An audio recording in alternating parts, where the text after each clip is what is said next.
오늘 본문에 나오는 이 요아스 왕은 오늘 오전에 예배 드릴 때 등장했던 그 요아스와 같은 인물이 아닙니다.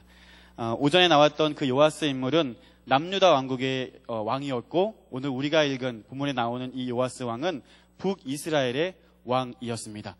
오늘 말씀드린 대로 남유다 왕이었던 그 요아스는 성전을 개혁하고 하나님의 백성들을 신앙운동을 개혁하는 위대한 하나님의 사람이었어요. 그러나 오늘 이 북이스라엘의 왕인 요아스는 하나님의 백성들을 하나님의 길로 인도하지 못한 좀 다른 길로 인도했던 사람입니다. 오늘 11절 말씀을 우리 한번 읽어보도록 할까요? 13장 11절 말씀 시작. 여호와께서 보시기에 악을 행하여 이스라엘에게 범죄한 한 느밧의 아들 여로보암의 모든 죄에서 떠나지 아니하고 그 가운데 행하였더라. 아멘. 요아스는 그의 아버지였던 여호아하스가 나라를 다스린 그 모습 그대로 그 나라를 이끌어 가고자 했어요. 하나님이 있어야 할 그 자리에 하나님을 모시고 하나님을 예배하는 것이 아니라 백성들로 하여금 하나님을 제사하지 못하게 하고 이방 신상들을 섬기게 했던 그 악한 길로 백성들을 인도해 나갔다는 사실입니다. 요아스는 자신에게 변화가 필요한지 전혀 몰랐습니다. 그러한 결과였을까요? 이 북이스라엘에는 봄이 되어 수확기가 찾아오면 모압 군사들이 찾아와서 그 수확물들을 다 빼앗아 가는 그런 침략의 역사를 겪었어요. 그리고 그의 아버지 세대였던 아하스 때부터는 아람 왕의 군대가 쳐들어와서 몇 번이고 이 북이스라엘을 진멸하고 힘들게 했던 그런 참 피곤한 역사의 현장이 그는 살고 있었다는 것입니다. 한다고 하는데, 열심히 산다고 사는데 계속 일이 터지고 절이 터지는 거예요. 왜 그럴까? 문제가 있다. 나에게 문제가 있는 것 같다. 지금 요아스에게는 변화가 필요합니다. 여러분은 어떻습니까? 바쁘게 사는 것 같긴 한데 별로 해결되는 건 많지 않지 않으십니까? 열심히 산다고 사는데 여전히 나의 삶은 공허하지 않으십니까? 여러분의 삶을 돌아보시기를 바랍니다. 혹시 여러분 안에 머물러 있어야 할 그리스도의 평강이 많은 근심과 여러 가지 일 때문에 빼앗겨 버리진 않으셨는지요? 교회도 열심히 다니고 예배도 열심히 드리지만 봉사도 열심히 하지만 여전히 내 안에는 뿌리치지 못하는 나만의 죄악이 여전히 있지는 않으신가요? 그렇다면 여러분, 우리도 요아스 왕과 같이 변화가 필요한 사람들이라는 사실입니다. 한번 따라해 보실까요? 변화가 필요합니다. 그렇습니다. 우리에겐 변화가 필요합니다. 오늘 말씀을 통하여서 하나님 앞에 온전히 변화되어서 세상을 변화시키고 하나님의 마음을 시원케 할 수 있는 저와 여러분 될 수 있기를 주님의 이름으로 축원드립니다. 첫 번째로 변화의 그 출발은 겸손하게 하나님을 인정해야 한다는 것입니다. 따라해 보겠습니다. 겸손하게 하나님을 인정하십시오. 오늘 본문 14절 말씀을 한 목소리로 읽어보겠습니다. 시작. 엘리사가 죽을 병이 들매 이스라엘의 왕 요아스가 그에게로 내려와 자기의 얼굴에 눈물을 흘리며 이르되 내 아버지여 내 아버지여 이스라엘의 병고와 마병이여 하매. 아멘. 이 구절에서는 유독 요아스를 지칭하여 설명하면서 이스라엘 왕이라는 말을 사용하고 있습니다. 이스라엘의 왕, 한 나라를 다스리던 왕이었어요. 여러분, 그 왕정시대의 왕의 그 권세와 그 힘을 한번 상상해 보시기를 바랍니다. 그의 말이 곧 법이었고 그가 상상하는 대로, 그가 계획하는 대로 나라를 다스리고 모든 사람들을 부리고 자기의 마음대로 할 수 있는 권세를 가진 자가 바로 왕이었어요. 그런 요아스가 지금 누구에게 내려가고 있다고 말합니까? 하나님의 선지자 엘리사에게 내려가고 있어요. 그런데 상황이 좀 안 맞지 않으세요? 한참 왕성하게 열심히 하나님의 놀라운 능력을 발휘하던 그때의 엘리사를 찾는 것이 아니라 지금 병이 들어 죽게 되었을 때에 이 요아스는 엘리사에게 내려가고 있는 것입니다. 엘리사가 아무리 놀라운 능력을 보이고 대단해 보여도 요아스는 한 나라의 왕이었거든요. 모든 것을 가진 자였거든요. 하나님이든 하나님의 선지자든 그는 개의치 않았어요. 왜냐하면 그는 힘이 있었기 때문입니다. 뭐든지 마음먹은 대로 할 수 있을 것처럼 생각했기 때문입니다. 그러나 요아스는 뭔가 문제가 있음을 깨닫게 되었어요. 앞서 설명드린 것처럼 자기 뜻대로 무엇인가를 해보려고 애를 쓰지만 이방 국가의 침략이 끊이지 않았어요. 열심히 수확하고 이제 그것을 다 걷어들여야 하는 그때마다 이방 국가들이 쳐들어와 그 모든 것을 빼앗아 가는 거예요. 이제 좀 잘 살아보려고 노력하니까 또 그때마다 이방 국가들이 쳐들어와서 모든 것을 회파하고 무너뜨리기 시작하는 것입니다. 문제가 있다. 무엇인가 잘못되는 것을 그는 깨닫게 되었습니다. 그리고 그때 그는 청천벽력 같은 소식을 듣게 돼요. 하나님의 선지자 엘리사가 죽을 병에 걸리게 되었다는 소식이었습니다. 요아스에게 지금 엘리사가 너무 필요했어요. 이 어려운 시국에 엘리사의 도움이 절실하게 필요했다는 사실입니다. 이제 뭔가 잘못된 것을 알게 되었는데 그것을 바로 잡아줄 그 하나님의 선지자 엘리사가 죽게 되었다니, 그 길로 요아스는 엘리사를 만나러 내려갑니다. 그에게 내려가는 그 발걸음 가운데 그의 머릿속에는 어떤 생각이 들었을까요? 열심히 해보려고 했지만 계속되는 실패와 계속되는 침략과 이런 외침 때문에 그는 실패감에 젖어 있지 않았을까요? 나는 아무것도 아닌 존재인가? 나는 스스로 아무것도 할 수 없는 존재가 아니었던가? 더 이상 자신의 힘을 의지하지 않고 그는 이제야말로 하나님을 의지하게 된 것입니다. 예수님은 말씀하셨어요. 의원은 병든 자에게라야 쓸데가 있고 건강한 자에게는 쓸데가 없노라 라고 말씀하십니다. 사랑하는 청년 여러분, 또 사랑하는 성도 여러분, 교만한 사람은 하나님을 찾지 않습니다. 자기의 힘과 자기의 능력을 의지하는 사람들은 하나님을 찾지 않습니다. 심령이 가난한 자들이 하나님을 찾는 것입니다.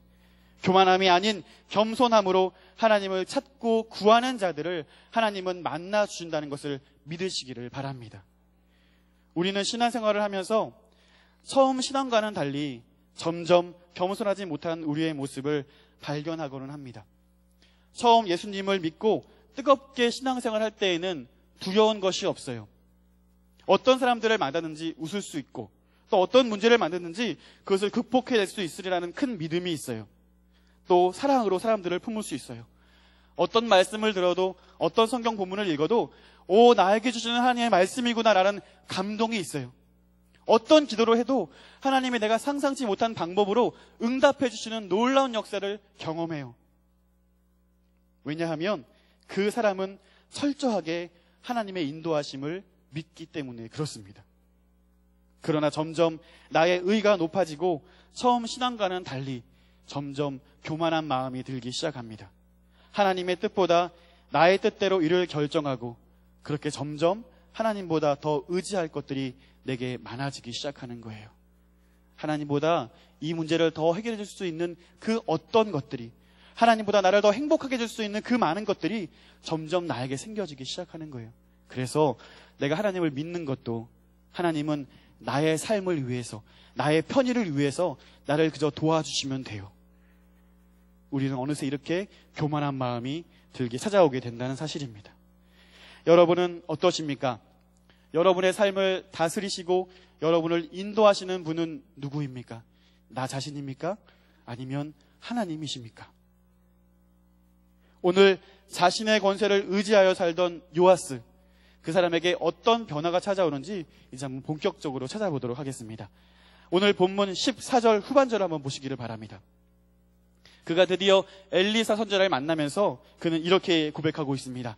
자기의 얼굴에 눈물을 흘리며 이르되 내 아버지여, 내 아버지여, 이스라엘의 병거와 마병이여.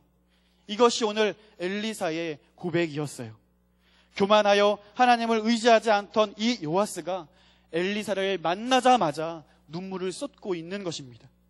내 아버지여, 이스라엘의 병거와 이스라엘의 마병이여. 그는 하나님 앞에서, 선지자 앞에서 눈물을 쏟으며 회개하고 있는 거예요. 자신이 아무것도 아닌 존재라는 것을 깨닫기 시작한 거예요. 나는 하나님 앞에서 아무것도 아닙니다. 자신의 힘으로 모든 것을 이룰 수 있다고 생각했던 그 교만을 하나님의 선지자 엘리사 앞에서 그는 드디어 회개하고 있는 것입니다. 열왕기하 5장을 보면 아람 왕의 군대 나아만 장군이라는 사람이 등장을 해요. 지금 북이스라엘을 괴롭히던 그 아람 왕의 군대 장관 나아만입니다. 그때도 엘리사라는 선지자가 열심히 활동하고 있던 그 시대였어요. 이 나아만 장군은 여러분 아시는 대로 한센병에 있어서 엘리사가 그 병을 낫고자 하겠거니 하고 엘리사를 찾아오게 돼요. 그가 상상하고 그가 생각하는 대로 내가 그에게 하면 내 병이 혹시 나을지 않을까라는 마음을 가지고 엘리사를 찾아갑니다. 수많은 호위병과 또 찬란한 화려한 옷을 입고 그는 엘리사에게 나아가요. 아이러니하게도 그 화려한 의상 속에는 그의 살이 썩어 들어가고 있어요. 그것이 바로 나아만 한센병이 있는 그의 모습이었던 사실입니다. 자, 이윽고 엘리사의 집에 도착했을 때 전혀 상상 외의 일들이 펼쳐지기 시작합니다. 그의 앞에 나와서 머리를 조아리고 겸손하게 무릎 꿇고 있어야 할 그 엘리사 선지자가 나와 있지 않은 거죠. 아마 나아만 장군은 당황했을 거예요. 이게 무슨 일인가? 그렇게 분노하여서 마음을 추스르지 못하고 있을 때 한 사람이 등장하면서 이런 이야기를 합니다. 저기 저 요단강에 가서 7번 몸을 씻으면 나을 것입니다. 나아만 장군은 더욱 분노했을 거예요. 이 일개 조그만 나라의 선지자 녀석이 이 아람 군대 장관을 무시하다니. 그리고 그 이야기를 잘 들어보니까 전혀 될 것 같지 않은 말을 하는 거예요. 그가 얼마나 많이 씻었겠어요? 얼마나 좋은 물을 많이 공수해서 샤워를 많이 했겠어요? 얼마나 많이 씻었겠어요? 그런데 저 요단강에 가서 별로 깨끗해 보이지도 않는 거기에 가서 7번 몸을 씻으라는 거예요. 가당치도 않은 말을 들은 것이죠. 분노하였습니다. 그래서 그는 그 분노한 채로 그 길로 돌아 나옵니다. 열왕기하 5장 11절 말씀 보시면 이렇게 적혀 있어요. 나아만이 노하여 물러가며 이르되 내 생각에는 그가 내게로 와서 서서 그의 하나님 여호와의 이름을 부르고 그의 손을 그 부위 위에 흔들어 나병을 고칠까 하였도다 라고 이야기를 하는 것이죠. 나아만의 생각이 무엇이었죠? 당장 엘리사가 뛰어나와서 내가 썩어가는 그 살 부위에 손을 흔들면서 어떤 신비한 동작을 해서 아주 깜짝 놀랄 방법으로 병이 싹 낫게 되는 것, 이것을 아마 상상했었던 모양입니다. 비록 노하여서 그 자리를 떠났지만 이 나아만 장군의 충성스러운 종들이 다시 한번 권유해서 요단강에 가서 그는 7번 몸을 씻고 결국 몸이 깨끗게 되는 그 일들을 여러분은 잘 알고 계실 것입니다. 하지만 여러분, 만일 이 나아만이 내 생각대로, 그가 생각한 그 생각대로 분노한 채 그 자리를 떠났다면, 하나님의 선지자였던 엘리사의 말을 듣지 않고 그 자리를 떠나가 버렸다면 어떻게 되었을까요? 그는 아마 살이 썩어가는 그 모습 그대로 평생을 살다가 그렇게 비참한 최후를 맞이하게 됐을 거예요. 결코 변화받지 못했을 것이라는 사실입니다. 그렇습니다. 내 생각이 나를 변화하지 못하게 해요. 내 생각이 나를 항상 그 자리에 멈춰 서 있게 만듭니다. 내 생각이 더 이상 꿈을 꾸지 못하게 하고 하나님을 향한 원대한 비전을 발견하지 못하게 해요. 내 생각이, 나의 계획이. 사랑하는 성도 여러분, 변화를 원하신다면 나의 생각, 나의 계획을 예수 그리스도 앞에, 하나님 앞에 잠잠하게 내려놓으시기를 바랍니다. 그 모든 것을 내려놓으시기를 바라요. 그것 때문에 우리는 변화받지 못하는 거예요. 마찬가지로 요아스도 마찬가지였어요.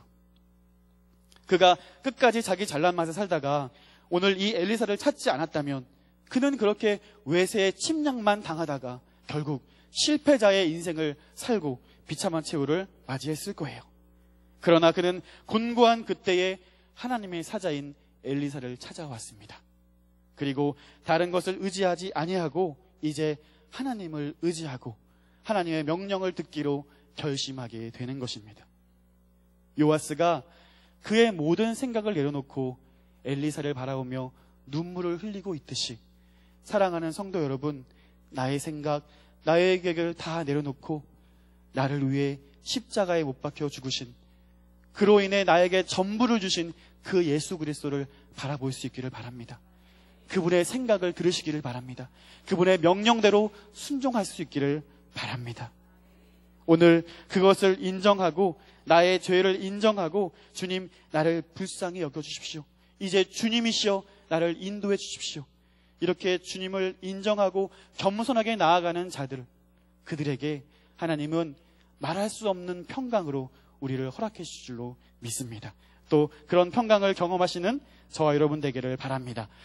두 번째 변화의 출발은 무엇이냐면 즉각 순종해야 한다는 것입니다. 오늘 본문 16절부터 18절까지 말씀을 우리 한 목소리로 읽어보겠습니다. 세 구절 16절부터 18절 시작. 또 이스라엘 왕에게 이르되 왕의 손으로 활을 잡으소서 하매 그가 손으로 잡으니 엘리사가 자기 손을 왕의 손 위에 얹고 이르되 동쪽 창을 여소서 하여 곧 열매 엘리사가 이르되 쏘소서 하는지라 곧 쏘매 엘리사가 이르되 이는 여호와를 위한 구원의 화살 곧 아람에 대한 구원의 화살이니 왕이 아람 사람을 멸절하도록 아벡에서 치리이다 하니라.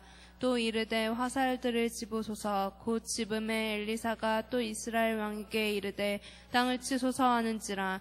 이에 3번 치고 그친지라. 아멘. 본문 세 구절을 보시니까 반복적으로 사용되는 단어가 있죠? 그것이 무엇인가요? 곧이라는 단어입니다. 그죠? 곧. 이 세 구절을 통하여서 곧이라는 단어는 총 4번이 나와요. 그런데 4번 중에 한 번은 어떤 부연 설명을 하기 위한 곧이고 3번의 곧은 어떤 명령에 대한 반응을 이야기하고 있는 것입니다. 그렇다면 이 곧이라는 단어가 의미하는 것은 무엇일까요? 한번 따라해 보실까요? 즉각적인 순종. 어떤 걸 명령하자 곧 그것을 시행하는 거예요. 주저하는 것이 아니라 곧 시행하고 있는 것이죠.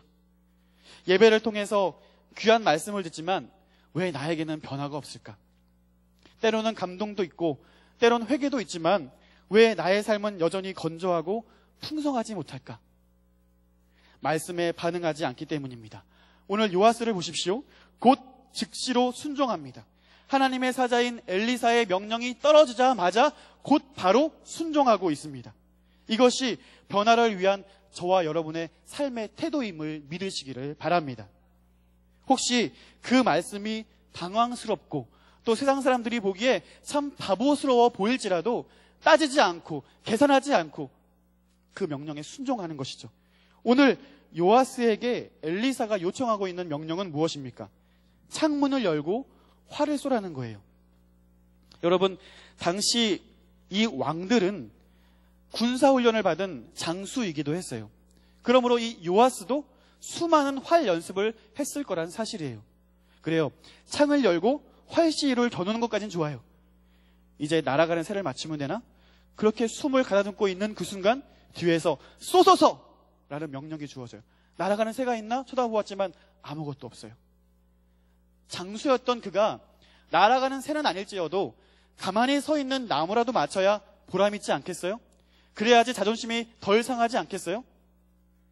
그러나 아무것도 없는 허공에 엘리사가 명령하기를 쏘소서라고 말합니다. 그러나 주저하지 않고 엘리사는 곧바로 활을 쏘게 됩니다. 활시위를 당기는 순간 엘리사가 그의 손 위에 손을 얹은 이유를 이 요아스는 알고 있었기 때문이에요. 16절을 보시면 엘리사가 자기 손을 왕의 손 위에 얹고라는 말이 나와요. 이것은 분명 하나님의 능력을 구하는 명령일 것이다. 요아스의 마음이 그것을 알게 되었고 이제 그 명령이 조금은 황당하지만 곧바로 순종하게 되는 것이죠. 요아스는 하나님의 능력을 믿고 그 능력에 즉각적인 반응을 하고 있는 것입니다. 요아스는 황당한 명령임에도 불구하고 하나님의 능력을 의지하여서 쏘소서라는 명령에 즉시로 순종했습니다. 사랑하는 성도 여러분, 사랑하는 청년 여러분, 선포되는 귀한 말씀을 통해서 또 간절한 기도를 통해서 또 여러분이 읽는 그 말씀을 통해서 하나님께서 여러분 마음 가운데 분명하게 말씀하시고 순종하길 원하시는 것들이 있다면 적어 놓으십시오. 그리고 그것을 반드시 실행해 보십시오. 멈추지 않고 요아스와 같이 따지지 말고 계산하지 말고 하나님께서 명령하신다면, 내 마음에 선한 부담감을 주신다면 그것을 실제로 해보십시오. 왜냐하면 그 놀라운 비밀이 17절 후반절에 나오기 때문에 그래요. 17절 후반절 말씀을 보십시오. 이는 여호와를 위한 구원의 화살, 곧 아람에 대한 구원의 화살이니 왕이 아람 사람을 멸절하도록 아벡에서 치리이다. 아멘. 아멘. 황당해 보이는 명령이었지만 그 명령에 곧바로 순종하자 그 화살은 구원의 화살이 되어서 돌아오게 된 것입니다. 인간적으로 볼 때 전혀 쓸모없는 그 행동이, 내가 볼 때 전혀 시간 낭비인 그 모든 것들이 이스라엘을 구원할 구원의 살이 되어 돌아오고 있는 것입니다. 이것이 하나님의 명령입니다. 이것이 하나님의 말씀입니다. 지금 여러분에게 말씀하시는 명령들이 있으십니까? 오래전부터 여러분에게 꼭 이건 했으면 좋겠다라는 하나님의 마음이 있으십니까? 더 이상 주저하지 마십시오. 순종하십시오. 그것이 여러분들을 더욱더 하나님의 놀라운 능력을 경험케 하는, 더욱더 놀라운 변화의 삶으로 살아가게 하는 귀한 하나님의 창구임을, 은혜의 창구임을 기억하시기를 바랍니다. 마지막으로 살펴볼 세 번째 말씀은 믿음을 크게 가져야 한다는 것입니다. 오늘 본문 18절과 19절 말씀, 두 구절을 한 번 더 읽도록 하겠습니다. 시작. 또 이르되 화살들을 집으소서. 곧 집음에 엘리사가 또 이스라엘 왕에게 이르되 당을 치소서 하는지라. 이에 3번 치고 그친지라. 하나님의 사람이 노하여 이르되 왕이 6번을 칠 것이니이다.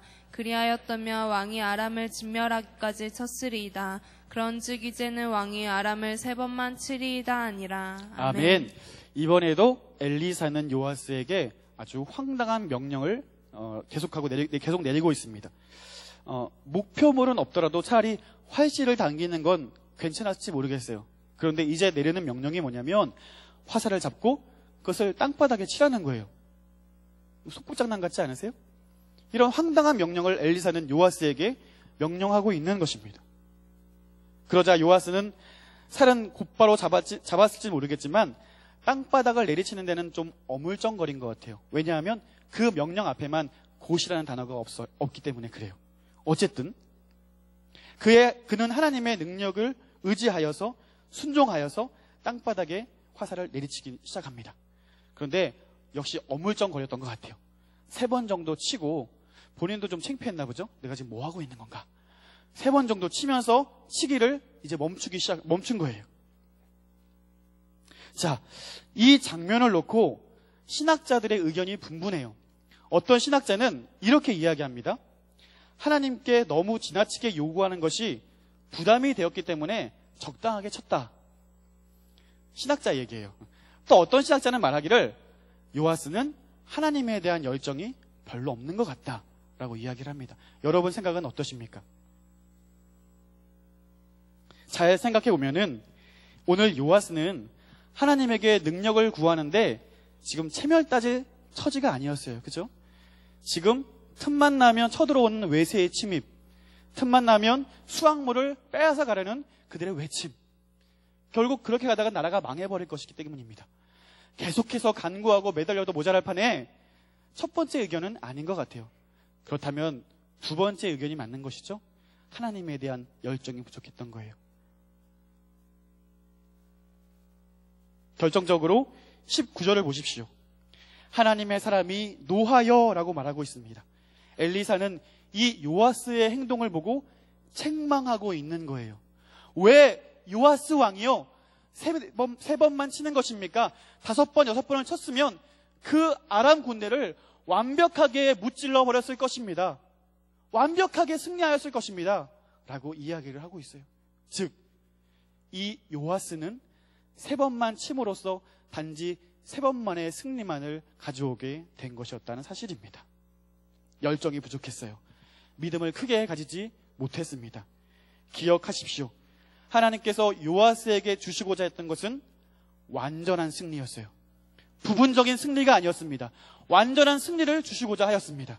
하지만 요아스의 믿음은 3번의 승리만을 구하였던 거예요. 이처럼 요아스의 믿음은 하나님의 온전하신 뜻을 받기에는 그 그릇이 좁았다라는 사실이죠. 만일 그가 화살이 부러지도록 대여섯 번, 아니 10번까지 내려쳤다면 그는 완전한 승리를 얻었을 거란 사실입니다. 여러분, 하나님의 능력은 무한하십니다. 하나님은 뭐든지 가능하신 분이십니다. 하나님은 전지전능하신 분이십니다. 하나님은 모든 것을 하실 수 있는 분이십니다. 하나님의 손이 짧아 구원치 못함이 아니요 우리가 구하지 않기 때문입니다.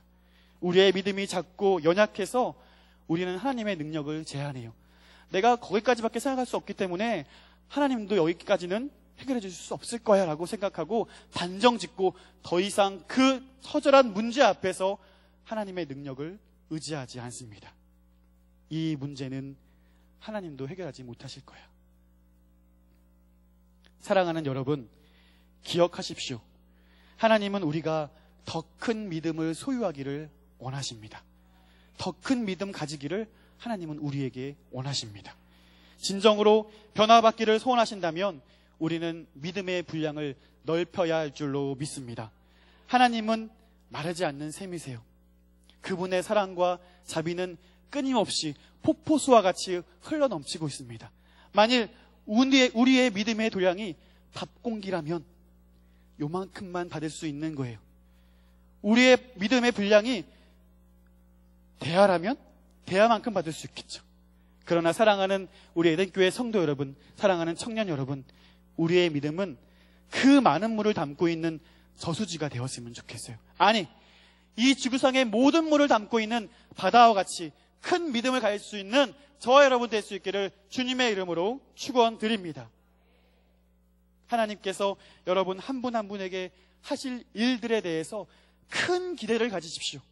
큰 기대를 가지십시오. 이제 더 이상 나의 문제만에 협착되어서 그것만을 가지고 간구하지 마십시오. 나의 문제를 뛰어넘어서 이 민족을 향해 기도하십시오. 아니, 이 민족을 뛰어넘어 열방을 향하여서 간구하고 기도하십시오. 그 간구와 기도를 통하여서 여러분의 큰 믿음을 통하여서 하나님은 그 축복과 은혜와 자비를 쏟아 부어주실 줄로 믿습니다. 그 하나님을 기대하시기를 바랍니다. 말씀을 맺겠습니다. 오늘 요아스를 기억하십시오. 하나님 앞에서 겸손하십시오. 하나님의 주권을 인정하십시오. 여전히 내 욕심대로 살아왔음을 회개하시고 주님만이 우리를 다스릴 수 있도록 그분의 주권을 겸손하게 인정해 드릴 수 있는 우리가 되었으면 좋겠습니다. 말씀 앞에 즉시로 순종하십시오. 재지 마십시오. 계산하지 마십시오. 즉시로 움직이십시오. 때로는 불합리하고 손해보는 것 같을지라도 그 순종은 우리가 상상할 수 없는 축복이 되어 돌아옴을 믿으시기를 바랍니다. 믿음을 더욱 크게 가지십시오. 하나님은 지금도 우리에게 쏟아부어 주실 준비가 되어 있습니다. 그 모든 것을 받아 누리십시오. 믿음의 지경을 넓히십시오. 다 함께 기도하겠습니다.